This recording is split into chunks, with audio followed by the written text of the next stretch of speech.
창세기 2장 4절부터 7절까지 시작. 이것이 천지가 창조될 때에 하늘과 땅의 내력이니 여호와 하나님이 땅과 하늘을 만드시던 날에 여호와 하나님이 땅에 비를 내리지 아니하셨고 땅을 갈 사람도 없었으므로 들에는 초목이 아직 없었고 밭에는 채소가 나지 아니하였으며 안개만 땅에서 올라와 온 지면을 적셨더라.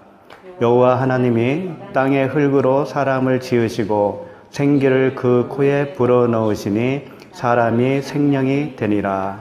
아멘.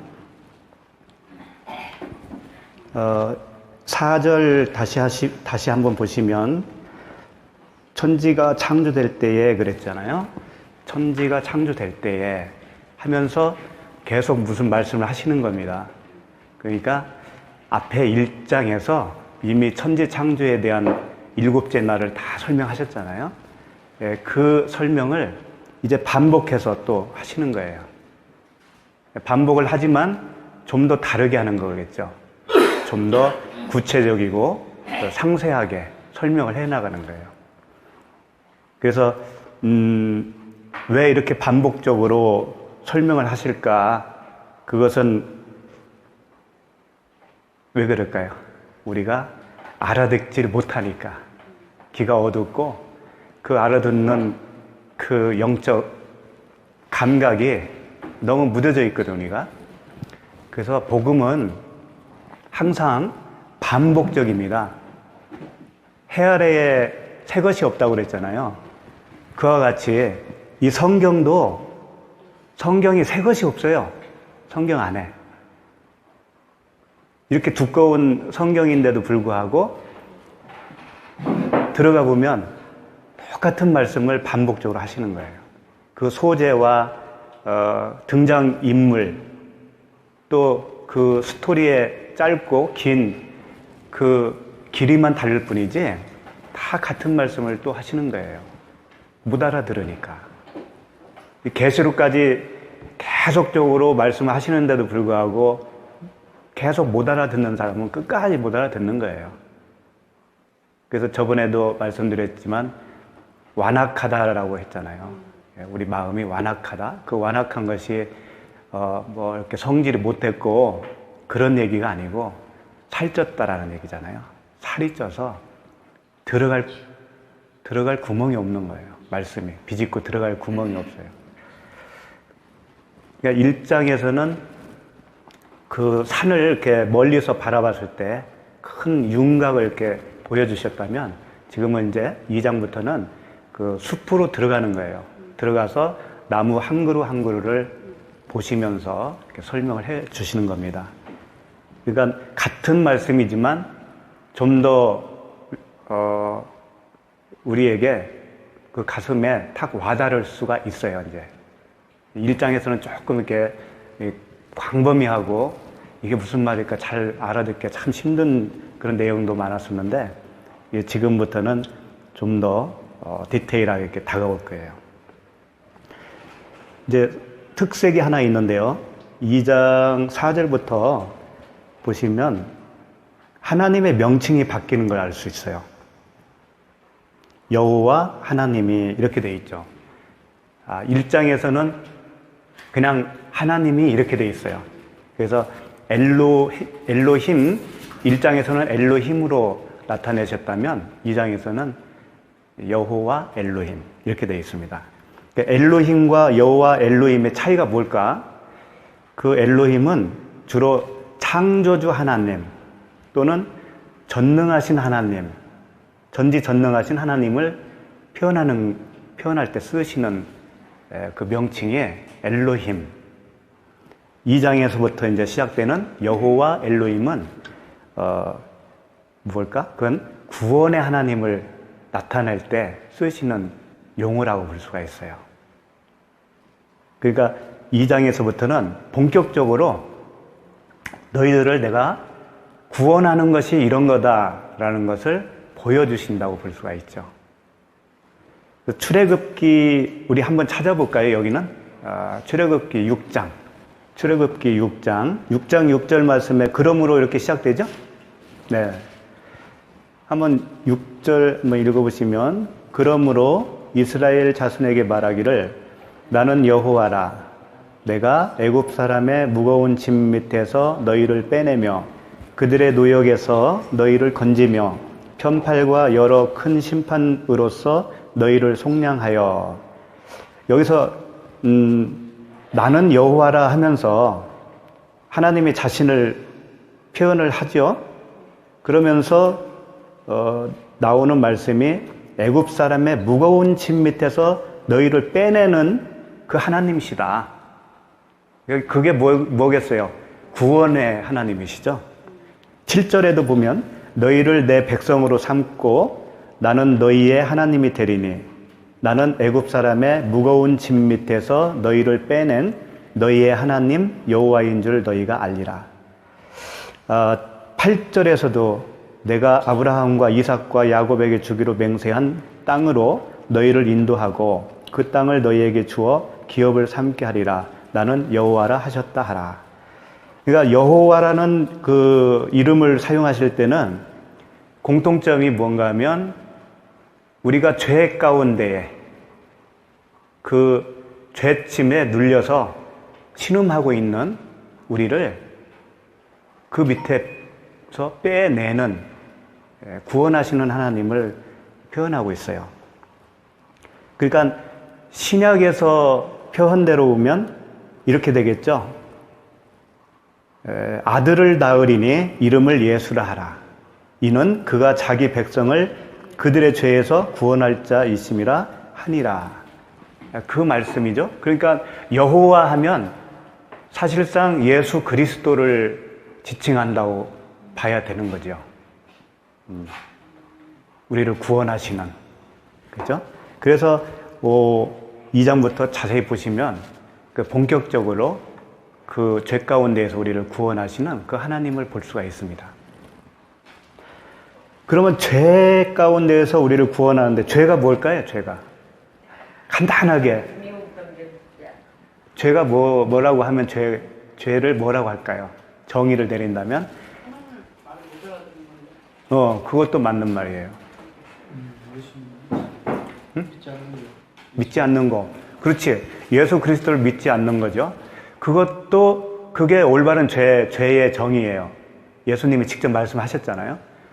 근데 그 믿지 않는다는 게 또 무슨 말인지 참 그것을 생각을 안 해보면 다 믿는다고 하잖아요. 뭐 교회 다니는 사람 치고 예수 안 믿는 사람이 어디 있어요? 그건 다 구원받았다는 얘기인데 그렇게 간단한 이야기가 아니라는 것은 이미 우리는 다 알고 있죠. 이렇게 생각하시면 돼요. 안 믿는 것과 모르는 것이 같은 거라고 생각하시면 돼요. 그렇지. 예. 그 예수 그리스도를 모르는 것이 예수 그리스도를 안 믿는 거예요. 예. 그 이름을 다 알아요, 이름은. 그 귀신들도 알고 떤다고 그러잖아요. 그러니까 우리가 그 간과하는 게 뭐냐면 그냥 교회 다니면서 예수 그리스도를 내가 부르고 그 이름으로 기도하고 하나님이 알아, 나 그 성경에 말씀이 다 있는데 뭘 성경을 내가 맺독했는데 하면서 모른다고 하실 분이 하나도 없다고요. 그런데 안다라고 했을 때는 야다거든요. 야다는 동침을 얘기하는 겁니다. 부부가 같이 동침해서 아는 것처럼 서로를 아는 것처럼 그렇게 하나님을 아는 걸 이야기하는 거예요. 그러니까 죄가 무언가 하면 예수 그리스도를 안 믿는 건데 하나님을 모르는 게 참 죄다. 네. 하나님을 어떻게 모르는 거냐면 하나님과 같이 동침, 같이 사는 거 그렇게 알아지는 것이 진짜 아는 건데 그렇게 모르면 그게 하나님 모르는 거다. 그런 뜻이고요. 그러면 하나님을 모른다고 하는 그 상태가 뭘까? 모르는 사람의 그 상태. 모르는 사람이 하나님을 안다 하고 신앙생활을 하잖아요. 그 사람들의 그 신앙생활의 형태가 어떤 형태일까요? 뭐 지키는 거 그렇죠. 그겁니다. 예. 그렇죠. 예. 그러니까 결국은 죄라고 하면 하나님을 모르는 거고, 그 하나님을 모른다는 것은 뭔가 하면 하나님을 율법으로 내가 섬기는 거, 그게 하나님을 모르는 거예요. 예. 근데 그 열심히 섬기는 것을 왜 나쁘다고 하냐라고 반문을 하는 게 보통 사람들이죠. 그렇게 예, 하나님을 만홀히 여기는 거 아니냐, 열심히 섬겨야 되는 거 아니냐 이렇게 생각을 하는 것이 일반적이라고요. 그런데 그것은 하나님을 온전히 모르기 때문에 그런 행동이 나올 수밖에 없어요. 예. 그걸 알려주시는 게 이제 하나님이 주신 이 말씀인데, 이 말씀을 계시로서, 성령이 열어주시는 계시로서 알아야만이 진짜 그 말씀을 알게 되는 거죠. 그 다음에 그 땅의 내력이라고 되어 있습니다. 4절 다시 보시면, 네네, 2장 4절. 이것이 천지가 창조될 때에 하늘과 땅의 내력이니 그랬습니다. 땅의 내력은 뭘까요? 땅이 뭐예요? 나잖아요. 나라는 사람. 땅의 내력이다. 그럼 내력은 뭐예요? 이게 이제 톨레노트라고 하는 단어인데 족보, 계보 그런 뜻이에요. 그러니까 이제 처음으로 돌아가서요, 나라고 하는 땅을 하나님이 어떻게 땅적 존재를 하늘적 존재로 만들어 가시는가를 스토리로 우리에게 보여주겠다 그런 거예요. 그 계보, 그 이력을 보여주겠다는 거죠. 이것이 누구의 이야기가 되어야 되냐면은 각자의 우리들의 이야기가 되어야 됩니다.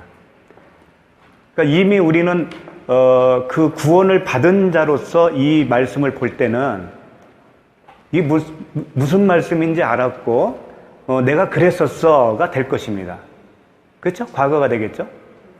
맞아요. 내가 몰랐을 때는 저랬었어요. 이렇게. 그러나 아직 다 완전하게 모르는 사람은 오늘 이 말씀을 통해서 또 지어지는 거예요.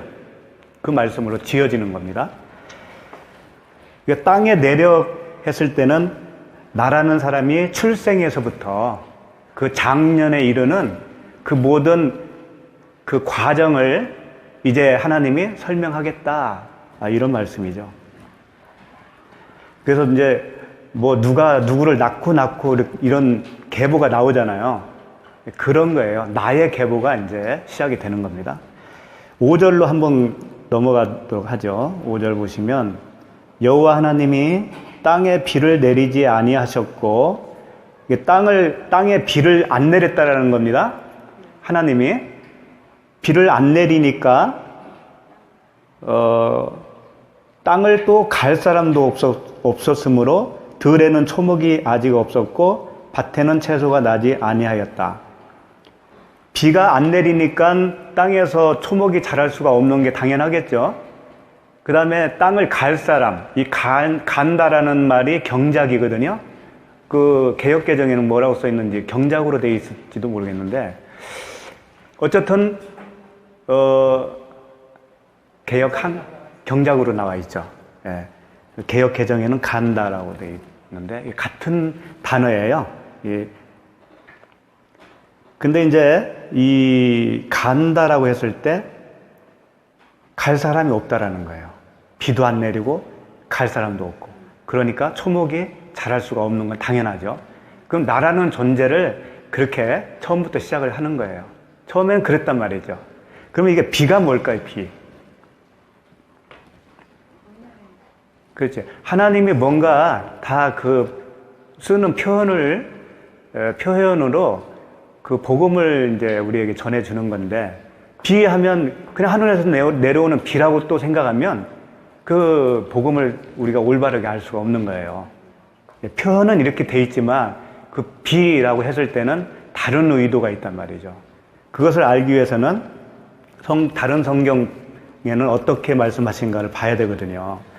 신명기 32장 2절 말씀을 한번 보도록 하죠. 신명기 32장 2절 말씀이에요. 한번 읽어보도록 하죠. 내 교훈은 비처럼 내리고 내 말은 이슬처럼 맺히나니 연한 풀 위에 가는 비 같고 채소 위에 단비 같도다.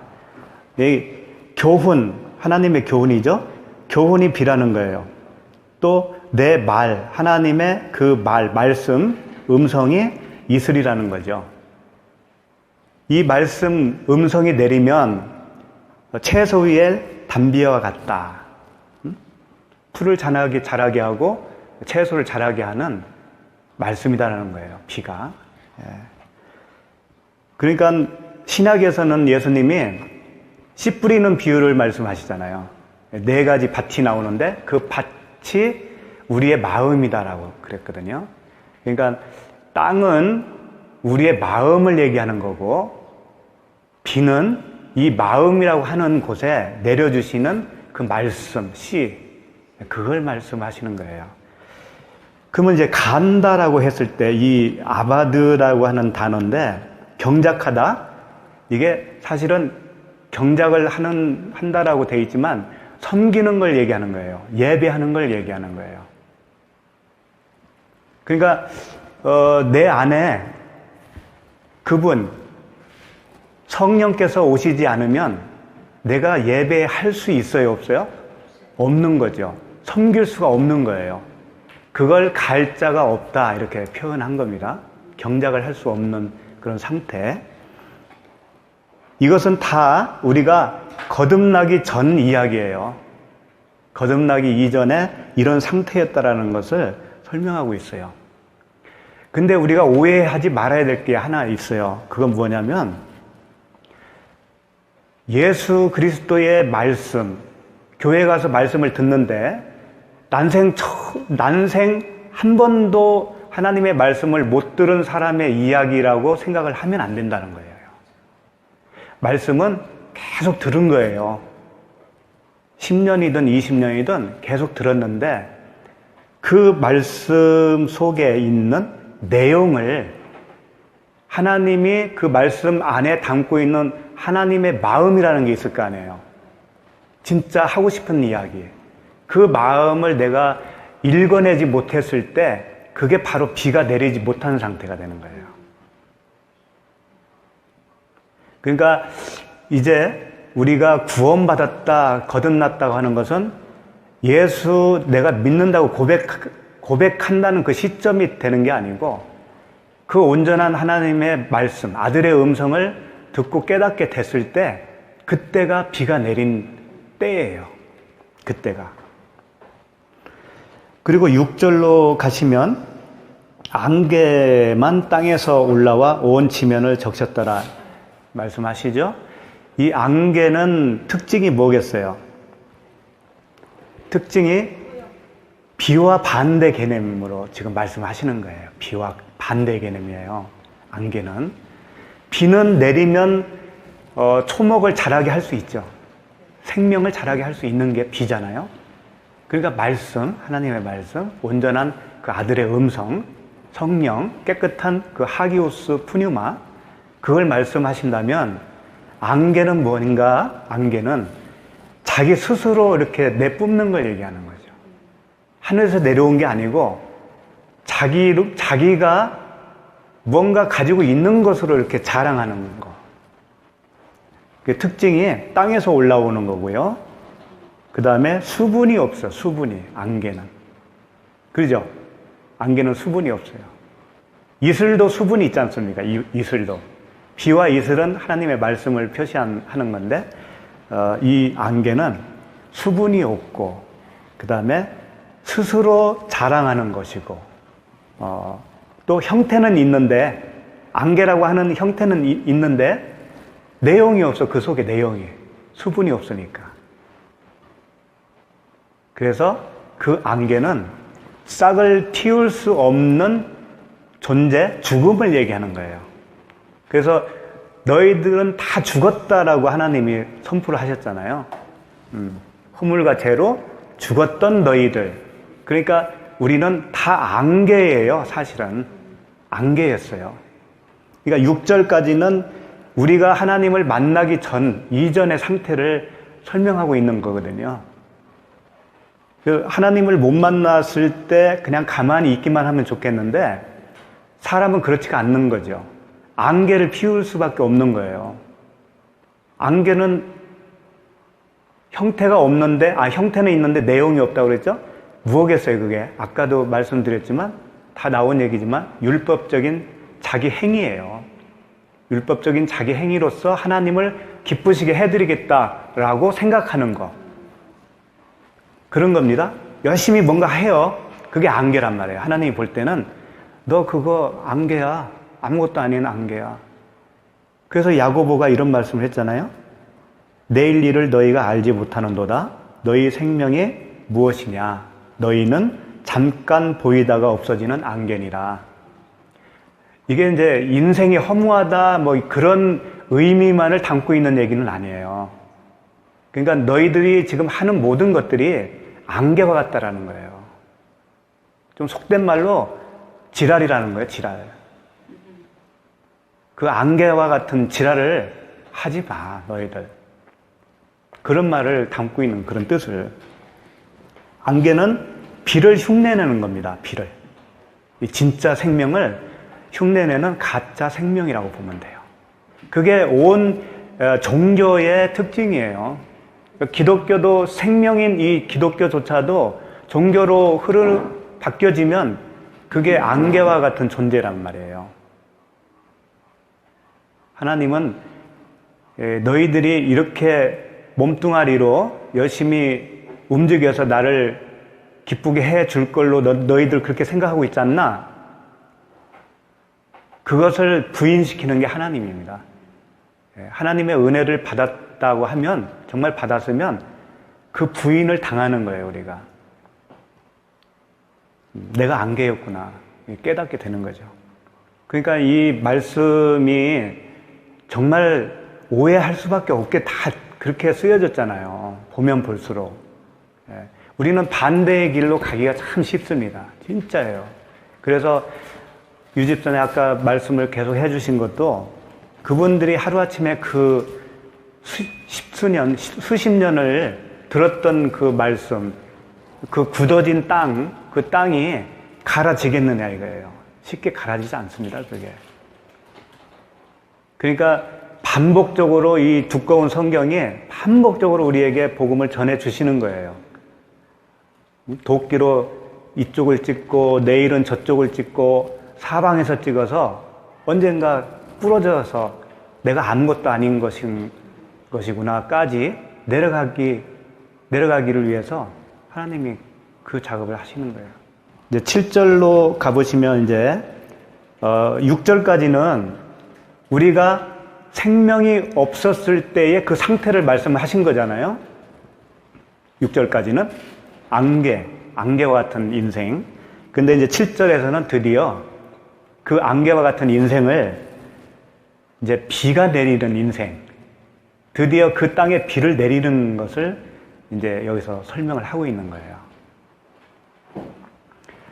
그러니까 우리가 오해하지 말아야 될 건요, 땅에 아직 비를 내리지 않았다라고 하나님이 말씀하셨으니까, 노아의 홍수 이전에는 이 땅에 비가 안 내렸었겠구나, 그렇게 생각하면 이게 동화책을 읽는 거라고요. 전혀 그런 얘기가 아닙니다, 이게. 노아의 홍수 이전에 비가 안 내렸다? 그럼 식물들이 어떻게 살았겠어요? 말도 안 되는 소리죠. 그와 같이 오늘 7절도 우리가 이전에 알고 있었던 그 선입관을 좀 내려놔야 됩니다. 한번 보세요. 여호와 하나님이 땅의 흙으로 사람을 지으시고, 이제 여기까지 우리는 어떤 이미지를 가지고 있죠? 흙으로 이렇게 빚어서 이제 사람 모양으로 하나님이 만들어 놓은 거예요. 만들어 놓고 그 상태는 죽어 있는 상태일 거 아니에요. 그냥 흙인 상태. 그 코에 생기를 그 코에 불어넣으시니 사람이 생명이 되니라. 그러니까 하나님이 흙으로 이렇게 잘 인형같이 만들어 놓고서 코에다가 훅 생기를 불어넣으니까 벌떡 일어나서 이제 살았다. 그렇게 생각을 하지 않습니까? 그렇게 생각을 한다니까요. 그게 동화책에 나오는 만화 이야기란 말이에요. 그렇게 보면. 그런 얘기가 아니고, 아까 말씀드렸듯이 나의 이야기라고 했잖아요. 나의 이야기로 이걸 들을 줄 알아야 돼요. 나라는 사람. 자, 여기는 이제 하나하나 보자고요. 여호와 하나님이 땅의 흙으로 사람을 지으시고 할 때 이 땅은 아담아예요. 땅이라고도 하고 흙이라고도 해요. 같이 병행해서 사용을 해요. 근데 흙으로 사람을 지으시고 할 때 흙은 아파르인데 티끌, 티끌, 먼지 그런 뜻이에요. 그리고 사람을 지으시고 할 때 사람은 이제 아담입니다. 하아담. 근데 여기서 심각한 오류가 하나 있었어요. 원어를 잘 보면 어떻게 되어 있냐면 하아담, 아파르 이렇게 되어 있다고요. 하아담을 아파르로 지었다 이런 내용이 아니고 하아담 그냥 아파르 이렇게 되어 있어요. 그 얘기는 뭐냐면 아파르가 티끌이라고 그랬죠. 티끌, 아담 이렇단 말이에요. 뭔가 접촉사 이런 거 없어요. 그런 얘기, 그 뜻은 무슨 뜻이냐면 티끌인 아담이라는 얘기예요. 티끌로 아담을 만들었다는 얘기가 아니고 티끌 같은 아담. 아담 네가 티끌이야 그런 얘기란 말이에요. 근데 땅으로 그러면 이제 만들었다라는 얘기가 또 되겠는데 그게 아니고 땅으로부터 이렇게 되는 거예요. 무엇뭐로부터라고 하는 민이라고 하는 단어가 있거든요. 그러니까 이제 그걸 종합적으로 하면 이렇게 되는 거예요. 여호와 하나님이 땅으로부터 먼지인 사람을 지으시고 이렇게 되는 거예요. 그러면 그걸 우리가 어떻게 재해석을 할 수가 있냐면 땅들은요, 우리 사람이잖아요, 땅이. 그럼 지구에 60억 명이 있잖아요, 지금 현재. 그럼 60억 명이라고 하는 땅이 있는 거예요. 그 60억 중에 나 하나라고 했을 때 60억 중에 나 하나니까 티끌이 되는 거잖아요. 나 하나가 이 땅에 있던 없던 그게 무슨 상관이 있겠어요? 내가 이 세상에 살아도 그만, 안 살아도 그만. 없어도 이 세상 잘 돌아가요. 그럴 거 아니에요? 그러니까 그런 의미로 봤을 땐 난 티끌이 맞죠. 그러니까 땅으로부터 나를 하나님이 지금 선택을 하셨다는 얘기예요. 무슨 얘기인지 알겠죠? 그 수많은 그 땅 중에서 나를 선택을 했다 이거예요. 나를 선택을 해서 나라는 사람에게 그 생기를 불어 넣는 거예요, 하나님이. 그러면 내가 누가 되느냐 하면 하아담, 내 네펫이 하이가 되는 거예요. 그게 무슨 얘기냐면 하아담, 그 아담, 내 네펫이는 그 살아있는 존재라는 뜻이에요. 그러니까 살아있는 존재가 되기 전에는 사람은 사람인데, 땅이니까 사람은 사람인데 하나님이 보시기에는 티끌로 보는 거지요. 그렇죠? 7절을 한번 다시 보겠습니다. 여호와 하나님이 땅으로부터 흙인 사람을 흙 자체인 그 사람을 지으시고 생기를 할 때 이 생기가 뭐냐면 네샤마라고 하는 단어인데 그 생기라는 얘기예요. 그냥 우리나라 말로 생기가 맞아요. 근데 이제 호흡이라고 하는 뜻이에요. 호흡. 그 호흡을 근데 단순히 호흡이 아니고 하나님의 호흡이에요. 하나님의 생각, 하나님의 마음. 하나님의 마음이에요. 그 하나님의 마음을 그 코에 불어 넣으시니 할 때 이제 이 코가 문제예요. 우리는 그냥 이 코를 생각하잖아요. 코가 맞기는 맞아. 단어를 코로 사용을 하니까. 그런데 코는 얼굴이라고 하는 어떤 그 사람의 대표적인 부분을 설명하고 있어요. 코, 얼굴, 그 다음에 쭉 검색을 해보면 분노하다라고 할 때도 이 단어가 들어가요. 코라고 하는 이 아프거든요. 아프. 코. 분노하다 할 때. 이상하잖아요. 어떨 때는 코라고 하는데 그걸 또 분노하다라고 하는 단어로도 사용한단 말이에요. 그건 뭐겠어요? 우리가 실질적으로 얼굴에 붙어 있는 코가 아니고 코로 호흡이 들어가긴 하잖아요. 그건 상징일 뿐이고 그 분노하다라고 했을 때 분노는 무엇가 분노하는 거예요? 그 마음이 분노하잖아요.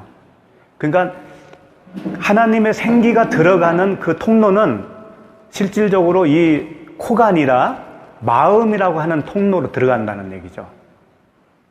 우리가 거듭난다 할 때 그런 말씀 하셨잖아요. 내 음성을 듣는 자는 살아나리라. 주님이 그랬잖아요. 그랬을 때 그 음성이 바로 생기, 내샴하고 그것이 어디로 들어가요? 내 마음을 통해서 들어오잖아요. 그 마음이 코라는 얘기예요. 그러니까 찰흙으로 이렇게 빚어서 엎어놓고 뉘어놓고 코에다가 확 불어넣는다는 얘기가 아니고 마음이라고 하는 그 통로로 하나님이 그 내샤마, 하나님의 마음을 집어넣는다 그런 얘기란 말이죠. 무슨 얘기인지 알겠죠? 그렇게 되면 사람이 뭐가 된대요? 생령이 됐다라는 거죠. 이때 생령이 뭐냐면 네펫이에요. 네펫이. 네펫인데 네펫이 하면 살아있는 존재거든요. 근데 사람에게만 쓰는 게 아니에요. 네펫이는 동물에게도 써요. 동물도 살아있는 동물은 그냥 네펫이라고 해요. 그걸 하이가 살아있다라는 뜻이거든요. 하이 네펫이 하잖아요. 그러면 살아있는 동물, 살아있는 생물 그런 뜻인데 사람에게도 그러면 살아있는 네펫이 하이 네펫이라고 써요. 사람에게도. 그런데 어떨 때는 하이 네펫이만 쓸 때가 있어요. 그것은 보통 인간, 구원받지 못한 사람도 하이 네펫이라고 사용을 해요. 근데 여기서는 하이 네 네펫이라고 되어 있어요. 굉장히 이게 구분을 합니다. 이게 무슨 뜻이냐면 내가 붙어 있는 게 무슨 단어인가 봤더니 이 라메드라고 하는 알파베트, 히브리어 알파베트가 22개가 있는데 그 중에 12번째 라메드라고 하는 그 알파벳이 네펫이 앞에 딱 붙어요. 그러면 네페시가 돼요. 그게 라메드 네페시라는 뜻인데 그걸 줄여서 네페시가 되거든요. 그러면 라메드가 무슨 뜻인가를 알면 좋겠죠.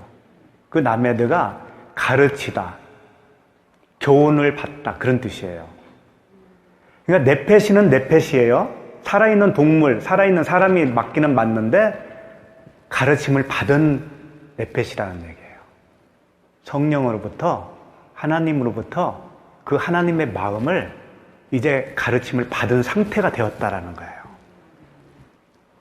그래서 어떤 분들은 같은 네페시를 썼기 때문에 동물에도 하이 네페시라고 썼는데 아담한테도 하이 네페시를 썼거든요. 그러니까 어떻게 생각하냐면 이것은 완전한 그 구원받은 인간을 말하는 게 아니고 그냥 자연인 상태를 설명하는 것이다 라고 말을 하시는 분도 있어요. 제가 설교를 들었거든요. 근데 그렇지가 않아요. 그 라메드, 가르침을 받은 인간이라는 뜻이에요. 그래서 네페시가 되는 거예요. 그래서 쭉 이렇게 그 성경을 쭉 한번 검색을 해봤어요. 했더니 호흡이 있는 자는 다 멸하리라 했을 때 그런 단어 많이 있죠. 구약에 그런 게 많이 있죠. 그럴 때는 그냥 하이 네페시로만 써 있어요. 하이 네페시로만 써 있는데 구원받은 자, 호흡이 있는 자는 찬양할지다 그런 얘기도 있죠. 그럴 때는 네페시로 분명히 구분해서 쓰고 있어요. 하이 네페시 이렇게. 그러니까 오늘 이 말씀은 아담이 최초로 최초의 인간으로 이렇게 탄생하는 그런 얘기가 아니고 많은 아담들 중에서 그 땅 중에서 하나님이 선택을 해서 구원을 주시는 우리들의 이야기란 말이에요. 이게 이 아담이 바로 나예요, 나. 하나님이 나를 내 내면을 창조하시는 이야기잖아요. 그것을 뭐 흙으로 이렇게 빚어놓고 하는 건 아니잖아요, 나를. 이미 태어난 나를, 자연인으로 태어난 나를 불러서 그 코에, 마음이라고 하는 코에 아버지의 마음을 넣어주시면 그게 내 네펫이 하이가 되는 거예요. 살아있는 네펫이. 가르침을 받은 네펫이. 그렇게 되는 거죠. 이 불어넣다라고 하는 단어가 있는데요. 불어넣다, 불어넣으시니 그랬잖아요. 이게 나파흐라고 하는 단어인데 그냥 문자적으로는 그냥 강하게 불다 그런 뜻이에요. 하나님이 우리에게 그 생기를 불어넣을 때 강하게 불어넣는다는 뜻이 되겠죠. 왜 이런 단어를 쓰겠어요? 내가 안에 무언가 있다고요. 하나님이 생기를 불어넣기 전에 내 안에 그 혼돈과 흑암과 공허가 있는 상태가 되어 있어요. 뭔가가 있다고요. 그게 아까 표현으로는 안개. 형태도 그 내용도 없지만 뭔가 이렇게 형태만 이렇게 보여주는 그런 안개와 같은 가짜가 내 안에 들어있다고요. 하나님이 그 생기를 불어넣을 때는 그 안개가 확 나가버린다고요. 그러니까 있던 것은 불어버리고 새로운 것이 내 안에 들어오는 거예요. 그래서 십자가를 상징으로 사용하는 단어가 왜 그런 단어를 쓰냐면 십자가에서 죽는다는 거잖아요. 십자가는. 그러니까 내 거짓 그 생명이 하나님이 불어주시는 생기로 말미암아 죽고 새로운 생기로 내가 살아나는 거. 그게 십자가예요. 그래서 나를 따라오는 자는 누구든지 자기를 부인하고 자기 십자가를 지고 따라오라고 그랬는데 그걸 내가 또 스스로 이렇게 해내려고 하는 것은 자의적 신앙이 되는 거예요. 은혜가 내 안에 들어오면 자연적으로 그 비진리가 나가는 거거든요. 그러면 그게 내가 부인되는 겁니다. 그래서 내가 부인된 상태로 하나님을 따라가는 것이 십자가를 지고 따라간다 이렇게 표현하는 겁니다. 그래서 다 의미가 있는 거예요. 코도 진짜 우리 코를 생각하지 마시고 이제 마음에 불어넣어 주시는 그 생기, 네샤마, 하나님의 음성 그것을 우리 안에 넣어 주시면 우리는 살아있는 생명이 된다. 살아있는 존재. 이제 그 그리스도와 하나님의 그 형상을 닮은 존재로 살아나는 거죠. 그래서 이 요한복음 5장 25절에는 제가 읽어드릴게요. 진실로 진실로 너희에게 이르노니 죽은 자들이 하나님의 음성, 아들의 음성을 들을 때가 오나니 곧 이때라. 듣는 자는 살아나리라. 하나님의 아들 할 때 그 아들의 음성 할 때 음성이 포네라고 그랬습니다. 빛된 음성이라고 그랬어요. 내 마음에 그 어두운 마음에 확 비춰졌을 때 내가 어둠인 것을 깨닫고 그 하나님을 온전히 빛으로 내가 간직하게 된 상태. 그러면 그게 살아나는 거예요.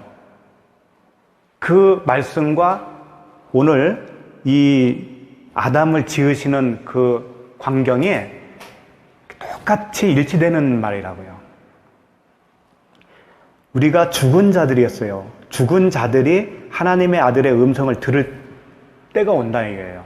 근데 이때다 그랬잖아요. 곧 이때다. 이 이때는 그 말씀을 듣는 순간, 그게 들려지는 순간 그렇게 지음을 받는다는 거예요. 그러니까 이 말씀은 먼 미래에 우리가 죽고 나서 부활할 때의 이야기를 설명하는 말씀이 아니에요. 현실적인 이야기예요.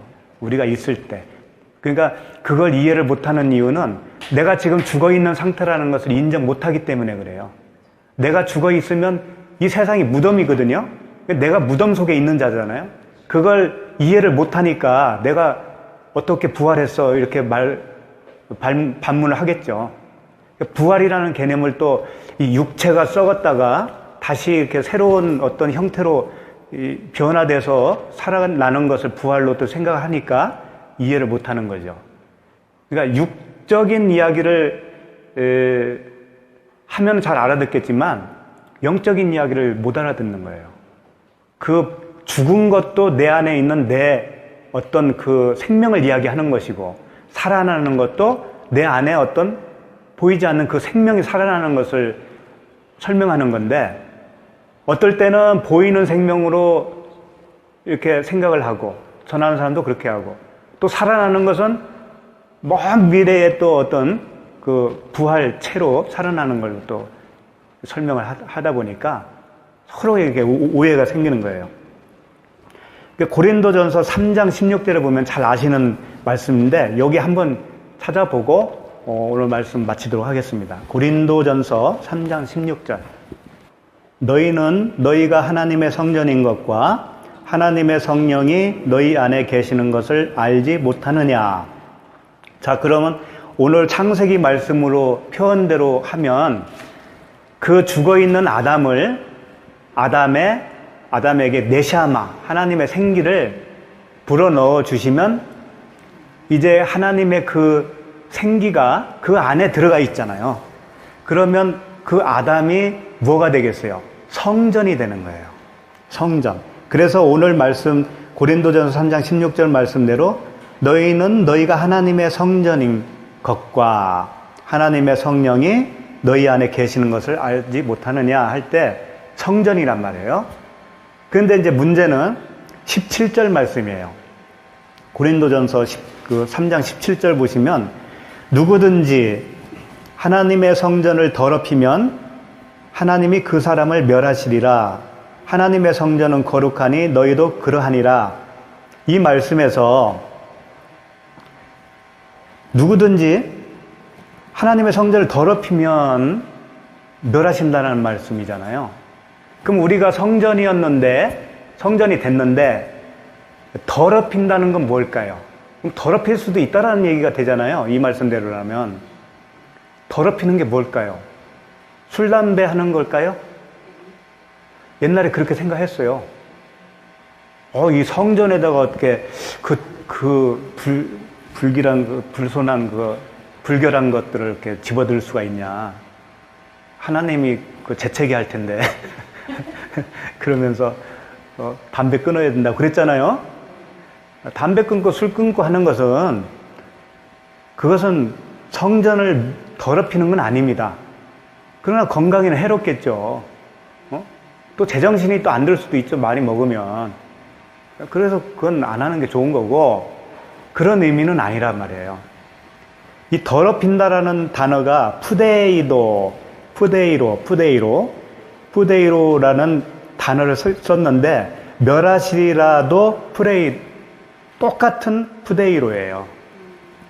그러니까 더럽힌다, 멸하신다 이 단어가 같은 단어라니까요. 그러니까 이렇게 되겠죠. 누구든지 하나님의 성전을 멸하면 하나님이 그 사람을 멸하시리라 이렇게 되겠죠. 같은 단어니까. 그러면 멸한다라는 의미가 뭘까요? 멸한다. 내가 어떻게 나를 멸한다? 그게 뭘까? 어떻게 하는 게 성전을 멸하는 것이 될까요?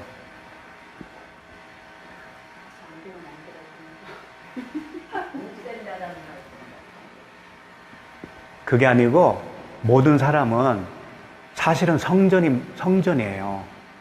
근데 두 종류의 성전이 있어요. 내가 성령의 전으로서 아는 성전이 있고 그걸 모르는 성전이 있어요.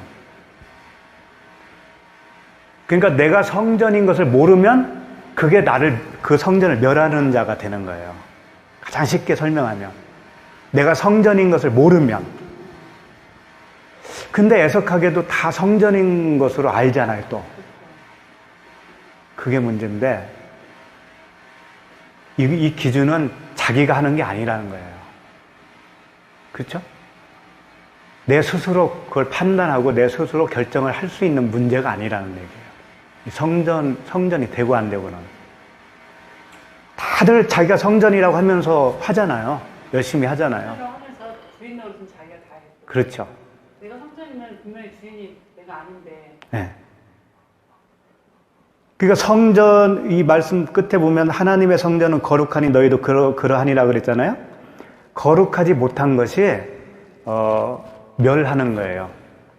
거룩하지 못한 게 멸하는 거라고요. 그럼 거룩이 또 뭐예요? 그 하기오스 푸뉴마, 푸뉴마 하기오스, 깨끗한 말, 깨끗한 영, 그런 뜻이거든요. 그러니까 하나님의 말씀을 율법으로 내가 받으면 더러운 푸뉴마가 되는 거고, 그 안에 있는 내용으로서 내가 받으면, 그걸 이해하고 깨닫고 들으면 그게 거룩한 하기오스 푸뉴마가 된다라는 얘기예요. 무슨 얘기인지 알겠죠? 그러니까 결국은 같은 말인데, 말씀을 어떻게 이해하고 그 말씀이 나를 지배하는가가 문제라고요. 그래서 그 사람이 성전을 멸한 사람이 되는가, 성전이 된 사람이 되는 건가, 그게 확정이 되어지는 거죠. 그러니까 그걸 다른 말로 표현했을 때 이렇게도 하죠. 무덤에서 아들의 음성을 듣는 자는 살아난다라고 했을 때, 착한 일을 한 자는, 선한 일을 한 자는 생명의 부활로, 악한 일을 한 자는 심판의 부활로 나오리라 그랬잖아요. 그러면 진짜 성전인 사람은 생명의 부활로 나온 사람이 되는 거고, 그렇지 않은 사람들은 심판의 부활로 나온 사람이죠. 근데 이게 선한 일을 했다라고 할 때 그 한 것이 뭐라고 그랬어요? 만들어진 상태라고 그랬잖아요. 선한 일을 내가 막 이렇게 몸으로 하는 것이 아니고 선한 자로 지음을 받은 자. 포이에오라고 하는 단어거든요. 하다, 행하다라고 하는 뜻이 포이에오예요. 그러니까 선한 포이에오, 선한 자로 지어진 상태, 만들어진 상태. 근데 악한 일을 행하다 할 때 그 행하다라는 포이에오가 아니라고 했잖아요. 플러스라고 하는 단어라고 그랬죠? 그건 실제로 악한 일을 행동으로 하는 거예요. 왜 그러냐면 사람은 원래 그렇게 선한 자로 지음을 받지 못한 상태에 이르렀거든요. 원래. 그러니까 그 상태로 살아가는 게 악한 일을 하는 거란 말이에요. 뭐 강도짓을 하고 하는 것이 악한 일이 아니고 선한 자로 지음을 못 받은 상태가 그렇게 표현을 하는 거라고, 악하다고. 그러니까 우리는 개념을 다시 생각해야 되는 거예요. 악하다라고 했을 때 교회에서 이렇게 선하게 살고 윤리적으로 도덕적으로 이렇게 선한 사람을 악하다라고 할 수 없잖아요. 그렇지만 성경은 그 사람이 선한 사람으로 하나님 기준에 지음을 받지 못했다면 그 사람이 악한 일을 한 자고 심판의 부활로 나온 자가 되는 거예요. 그러니까 오늘도 그 심판은 항상 있는 겁니다. 하나님 앞에서. 누구는 생명의 부활로 나오고 누구는 심판의 부활로. 오늘도 내일도 그게 계속 그 기준에 의해서 결정이 나는 거예요. 그러니까 이제 결론적으로 오늘 창세기 그 말씀으로 표현을 해서 이제 이렇게 정리를 다시 하면, 땅에 비가 내리고 땅을 경작이 되어져야 되겠죠. 그렇죠? 땅에 비가 내리고 경작이 되어져야 돼요. 그 경작이 뭐라고 그랬어요? 섬기는 거죠. 너희 몸을 거룩한 산 제물로 하나님께 드리라고 그랬잖아요. 이게 경작이에요. 드릴 수 있는 그 상태. 나를 하나님께 드릴 수 있는 상태. 나는 안개가 맞습니다. 가짜 생명이 맞습니다. 이 몸을 하나님께 드리는 거예요. 십자가에 드리는 거죠.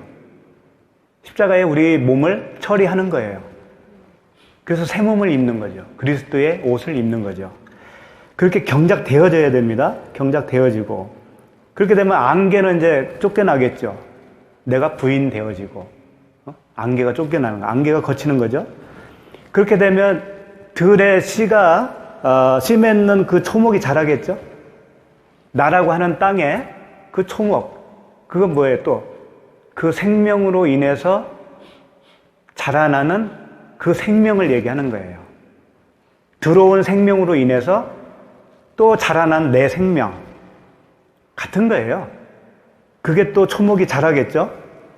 또 밭에는 씨 맺는 나무가 또 자라겠고, 초목이 자라고, 채소가 자라고. 다 그렇게 되는 거예요. 그래서 열매가 되어지는 거죠. 결국은 열매. 하나님이 추수할 그 열매. 그것은 아들이라고 그랬습니다. 아들. 그러니까 우리가 하나님의 아들이 되어 그 추수할 하나님의 그 열매. 그것이 되어지는 것이 우리 삶의 목적이 되는 거고, 최종적으로 우리가 이루어야 할, 우리가 이루는 게 아니죠. 하나님께서 이루시는 그 목표라고요. 그러니까 이게 경작할 사람, 땅을 갈 사람도 없고, 이거는 아직 예수님이 네. 우리 안에 오시지 않은 상태. 그렇죠. 성령님. 예수님이 이제 안 왔기 때문에 네. 비도 내리지 않고. 그렇죠. 같은 표현을 두 가지로 표현을 한 거죠. 같은 것을. 비와 경작한다라는 의미는 같은 건데, 사실은. 예수가 없다라는 거지. 그렇죠. 예, 예. 그런데 이제 이 2장으로 와서는 좀 더 이제 1장에서보다는 구체적이죠, 사실. 예, 여섯째 날에 아담을 지었다는 얘기가 나왔는데, 살짝 나왔잖아요. 사람을 지었다고, 여섯째 날에. 근데 2장으로 와서는 코에 생기를 부르는 그런 거, 예, 그런 걸 통해서 복음을 좀 더 이렇게 선명하게 우리에게 설명해 주시고 계시죠.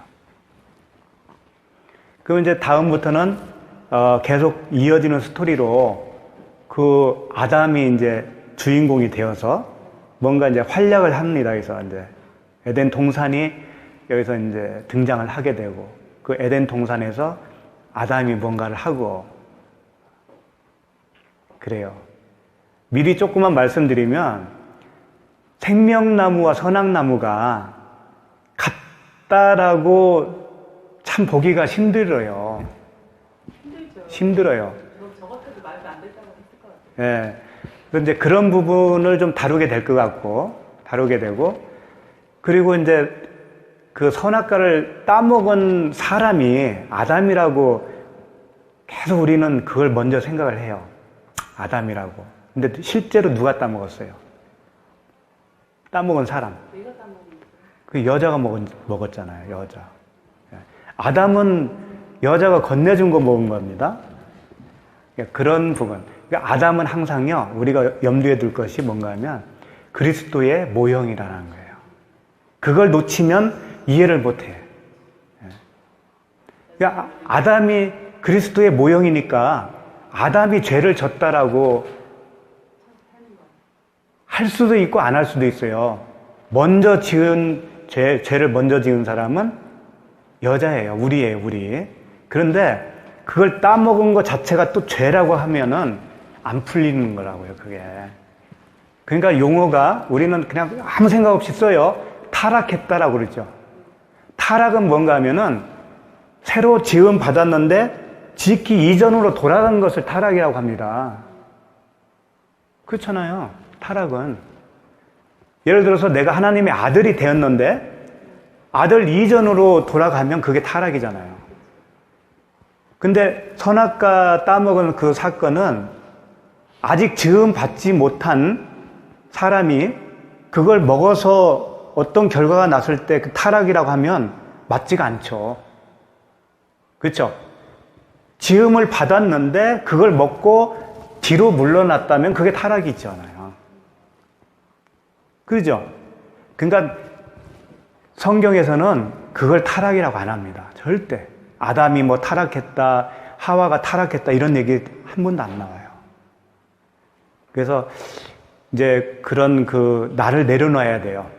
온전하게 진리로서 이해를 하려면은요, 그 내가 가지고 있던 선입관도 내려놓고 새로 정말 하나님의 말씀을 진실되게 듣겠다라는 마음가짐으로 들으셔야 돼요.